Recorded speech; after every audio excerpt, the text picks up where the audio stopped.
How is it going? I hope everyone is doing well, and thank you for tuning into this video. As you can see by the title below, I'll be doing a DVD review of WWE Hell in a Cell 2019. Of course, I attended this event live, which is the only reason why I own the DVD. Recently got around to watching a show for the first time since being there, and I thought I'd go ahead and give you guys my thoughts and review of the, network slash DVD version of the show, the pay-per-view airing, essentially, compared to my live review that I posted back in October when the show happened. So, without wasting any more time, let's go ahead and jump right into the video. Of course, here is the DVD. You pretty much have the pay-per-view cover with Bray Wyatt and the Fiend. Really like it, with the side-by-side faces, doing the split personality with the Hell in a Cell cage going down like that. I think it's a really good pay-per-view poster and a really good DVD cover. Of course, Hell in a Cell 2019. And you go to the spine right there, you put in your shelf. That's what it looks like. Of course, you have Becky Lynch on the top. Hell in a Cell 2019, Sasha Banks right there, because that was one of the Hell in a Cell matches on the show. And of course, here is the back with all the pictures of, pretty much highlighting the event. Of course, the descriptions as well. If you guys want to go ahead and pause and read those, you guys can. But besides that, I'm not going to run through all of that. And of course, once you open it up and see the disc, very, very plain, basic Hell in a Cell disc right there. And then you have a Kevin Owens card, which doesn't really make a whole lot of sense because he wasn't even on the show, but doesn't make any, but who cares, it doesn't make any sense, but what can you do? But yeah, that is the DVD of Hell in a Cell 2019, and of course, the event itself is infamous for the ending, the Seth Rollins Fiend Hell in a Cell finish, and that pretty much taints the entire show, and a lot of people think this is a terrible show due to the fact that, the finish was what it was, but going back and rewatching it, honestly, this wasn't a bad show by any means. I didn't think anything besides the main event was classified as bad or terrible or anything like that. I thought it was a pretty decent pay-per-view. Was it a pay-per-view quality show? No, but those live events they used to do where they do a super show would be like a Raw and SmackDown super house show. That's kind of what this pay-per-view was. Had some good matches, but nothing really go out of their way to see. Some good stuff, some bad stuff. Just a decent show, honestly. Just nothing go out of their way to see. But if you watch the show, I didn't feel like you wasted your time. I feel like the 3 hours kind of flew by. I didn't think the show was hard to sit through by any means. So yeah, decent pay-per-view, nothing bad. The first two matches are really the only matches worth seeing on the show, but like I said, the rest of the show wasn't bad by any means besides the main event. Of course, the opening match on the show was the Raw Women's Championship Hell in a Cell match, Becky Lynch defending against Sasha Banks.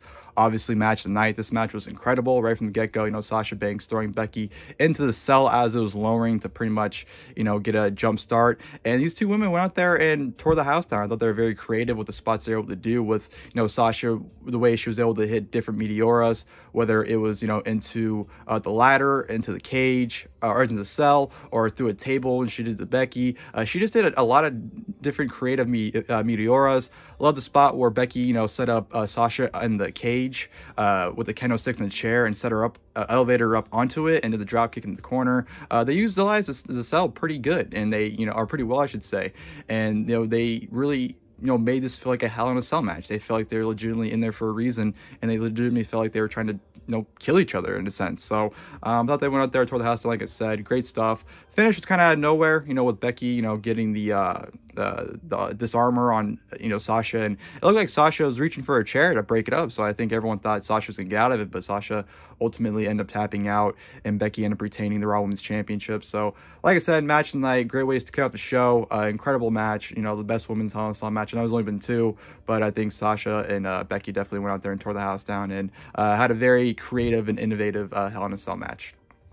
From there, we go to the Tornado Tag Team match between Bryan and Roman Reigns taking on Harper and Erick Rowan. This was a very fun match as well. It's kind of slow. It's kind of one-on-one based with Bryan and Rowan and Harper and Reigns, but then it kind of migrated. They all kind of became chaotic. They got into the outside. I loved the ending too with, them setting Bryan up for the powerbomb through the table. Bryan gives Harper her Karana as Reigns comes out of nowhere and hits a spear on Erick Rowan through the announce table. And then back in the ring, it was Bryan and Harper. Harper tried to give Bryan a suplex, but Bryan, was able to avoid it. And then Reigns came out of nowhere with a huge Superman punch. Bryan hits him with a running knee. Reigns follows up with a huge spear on Harper. 1, 2, 3. Bryan and Reigns win this match. Like I said, crazy stuff, pretty chaotic, all over the place. And I love the fact that they sold this match like they got their asses beat Bryan was walking up the ramp, you know, falling down because he was selling the beat down. Reigns, you know, was holding his ribs and barely able to walk too. Those two really sold this match. I think they really put over Harper and Rowan big time, which sucks because obviously Harper and Rowan are no longer even in the company. But I thought Bryan and Reigns really made them look great in this match. And of course, afterwards, they hugged it out and everything. So yeah, that was definitely very, very fun. And of course, you know, the show pretty much kind of goes downhill from there. Next match was Randy Orton versus Ali, which wasn't bad by any means. It was a pretty solid match, but definitely TV caliber stuff. Nothing too impressive. Randy Orton, I thought, made Ali look good just by his facial expressions alone, especially the finish. You know, Ali almost had Randy Orton. Orton went for an RKO, but Ali countered into a handstand, followed by a crucifix pin, which Orton kicked out of, but then Ali went for a face buster, which Randy Orton countered it into an RKO, and then, you know, when Orton pinned him and beat him, you know, Orton kind of gave that look of approval, like, no, not bad, kid, not bad. So I thought, you know, Orton sold Ali pretty well with his facial expressions and, you know, his reactions more than anything else in the match. So, I mean, it was a good match, though. It was good for what it was. Nothing bad to it by any means. And then we go to the WWE Women's Tag Team Championship match. Alexa Bliss and Nikki Cross defending against the Kabuki Warriors.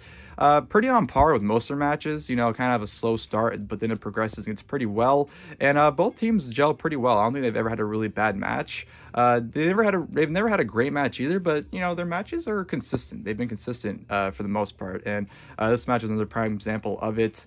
Good back and forth action. You know, Nikki Cross with the hot tag from Alexa. Good paced action. And of course, you know, the finish is where the Kabuki Warriors turned heel.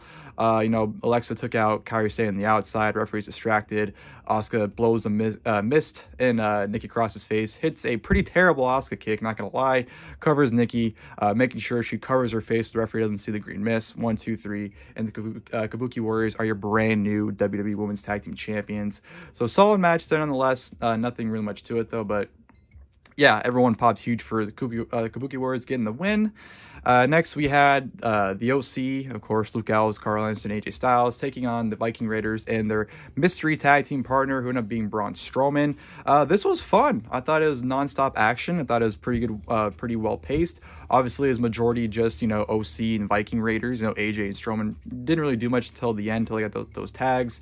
AJ looked pretty well, and of course, you know, Strowman, you know, just ran roughshod, guys, typical hot tag where he does the Strowman train and he just runs down everyone. And it looked like it's closed on the win, but the OC all ended up attacking Strowman for the DQ. So disqualification victory, that always goes well on pay-per-views, especially for filler matches, nonetheless. But yeah, beat down on Strowman, then Viking Raiders fight off OC. AJ goes for the final forearm, but then Strowman hits a knockout punch on AJ in midair because at the time, obviously, they were building the Strowman-Tyson Fury match. So Strowman knocks out AJ, and then, of course, AJ sells it afterwards as if he was killed because obviously they tried to play it off like he actually got knocked out. So he was kind of, you know, falling all over the place, not knowing where he's at. Really selling it. But, you know, I thought everything was fine. The action was fun. It was an enjoyable match. And I thought, you know, even though they went a little too long with selling the punch, I thought AJ did a pretty good job for the most part, especially when he tried to hold up the U.S. Championship and fell over because he was just so out of it. I thought that was a pretty nice touch. But yeah, it was a fine match nonetheless. King Corbin taking on Chad Gable. This is where Corbin dubbed Chad Gable Shorty Gable, which obviously would then get shortened Shorty G. So that was the beginning of that crap, unfortunately. But the match itself was good. You know, Corbin and Gable always had good matches at this time. You know, when they had their King of the Ring finals and they had their little series of matches that followed after that, they were good. And it was a nice paced match here. The crowd was behind Gable throughout majority of it. And of course, you know, Corbin tried to use the scepter to get the win, but Gable ended up getting a victory roll up on Corbin for the 1, 2, 3. So Gable defeats Corbin to a pretty good pop as well. Good match nonetheless. You know, it got some time too. It got over 10 minutes if I recall, and it was a good match. You know, Gable and Corbin always delivered, if you ask me. But obviously, it wouldn't matter in the long run because, you know, at some point backstage afterwards, Corbin attacked Gable, so it didn't really matter that Corbin won or that Gable beat Corbin. But yeah, it's whatever. And then we go into the SmackDown Women's Championship. But before that, at some point, Tamina won the 24/7 championship from Carmella, so she won the championship. And then here, before the Women's Championship match, R-Truth was chasing Tamina, and then Carmella super kicked Tamina. R-Truth won the championship back, and that was that. So 2 24/7 title changes occurred in the show. So Tamina and then R-Truth won the championship. So that happened. But yeah, SmackDown Women's Championship, Charlotte, of course, challenging Bayley. And this match was good. It was, you know, good pace, probably one of their better matches because they're on the main roster. You know, they had a good series of matches beginning of 2017, if I recall. But besides that, Charlotte and Bayley, at least at this time period, just really weren't clicking. But I feel like this was a good match. I thought it was better than being live, honestly. This is one of the matches I thought definitely was better watching it back than being there in person. It was nonstop action. They had a lot of counters and exchanges. I thought both women worked extremely hard and pretty well. Not a blowaway match, but you know what? For what it was good. Of course, Charlotte ended up getting the victory with the figure 8 to win her 8th women's champ, or not 8th, her 10th women's championship, which obviously they only gave her the championship for her 10th reign because she would lose the championship the following SmackDown and then get drafted to Raw. So her winning here essentially meant nothing because obviously it was only given to her for her 10th championship. Why they just couldn't have waited to do it at WrestleMania, you know, this year, I don't know, because she ended up winning a championship anyway. So I don't know why they couldn't have waited, but it is what it is. Charlotte wins the championship. Good match. And then we go to the terrible main event, which was the Universal Championship Hell in a Cell match. Seth Rollins defending against the Fiend, Bray Wyatt. It started off well. I thought it was good with Rollins trying to beat the fuck out of the Fiend. The Fiend no-selling everything Rollins was doing. It was a good brawl. You know, the Fiend was looking good. You know, Rollins was trying to do everything he could to fight him back. Rollins hitting the stomp onto the mount was great on the outside. And then Rollins just started spamming stomps. And then the crowd started hating it. And then Rollins, that's when he brought the chair, smashed his head in for a 1 count. The Fiend kicked out. And then that's when Rollins got the ladder and smashed the ladder into the chair, into the skull of the Fiend. Fiend kicked out. And that's when he got buried the ladder in the chair over the Fiend. Got a toolbox, smashed that into the head. And then that's when we got the sledgehammer. Referee's begging him not to do it. Seth Rollins nails the Fiend, and that's when the referee calls the match off. Because Seth Rollins went too fucking far. Gee, I didn't know you can go too far in a Hell in a Cell match where the purpose of the match is to put your opponent through hell. I mean, not kill him, but, you know, hell. You can't be too violent in a match that's literally made for violence. Made no sense. Terrible finish. Of course, everyone hated it. Booed out of the building. Of course, you know, Rollins is, you know, distraught. The Fiend's trying to get stretched out. Rollins is trying to make sure the Fiend's dead. The Fiend fights back, puts him in the claw, takes Rollins out, hits Sister Abigail on the outside. Crowd's chanting, restart the match, what they should have done. Fiend's beating down Rollins and Sister Abigail into the exposed ground, followed by a mandible claw, which Rollins is spitting blood out. And then the Fiend disappears, and the crowd, and the show literally ends with the crowd booing, because that's what the show. I can't even speak because now all the feelings come back that I had being there at the show again. That finish deserved the boos, man. Terrible way to end, which was a decent show. Like, I don't think that this show gets the rep it deserves. Obviously, everyone thinks it's a terrible show because it's a finish, but besides that, nothing else was really bad. There are definitely worse pay-per-views in 2019 than this show, like, you know, Super Showdown and Crown Jewel right off the top of my head, or what I can think of in terms of shows that are worse than this one. But it wasn't a bad show by any means, if you ask me. You know, I'm not trying to be biased because I was there, but I enjoyed watching it again. You know, like I said, the 3 hours, it felt kind of flew by. Is it a show that I recommend you going back and watching? No. But you know what? It's an easy show to sit through. The first 2 matches are really good. And then, like I said, the show kind of just goes downhill from there. But nothing really too terrible besides the main event. But I will say, the main event is one of the worst finishes probably of all time. So I can't sit there and say that, you know, it's... I can see why people judge this entire show and say it's terrible because of the main event, because it is that bad. But I don't believe an entire show should get a rep just based off one match. But that's just my personal opinion. In terms of differences, you know, obviously crowd doesn't come off on screen as well as it does live. I feel like throughout a good portion of the show, it kind of seemed like it was kind of quiet, but the crowd was loud at times, especially, you know, like the Gable and Corbin match. The crowd was pretty alive. The opener, they were pretty live, especially the tag match with Bryan and Reigns. The crowd was pretty live. The main event didn't come off nearly as good, by the way. I'll say that. Like, the lighting came off weird. Like, it looked orange. When in person, the lighting looked awesome. The red lighting in the Hell in a Cell, it looked absolutely awesome live.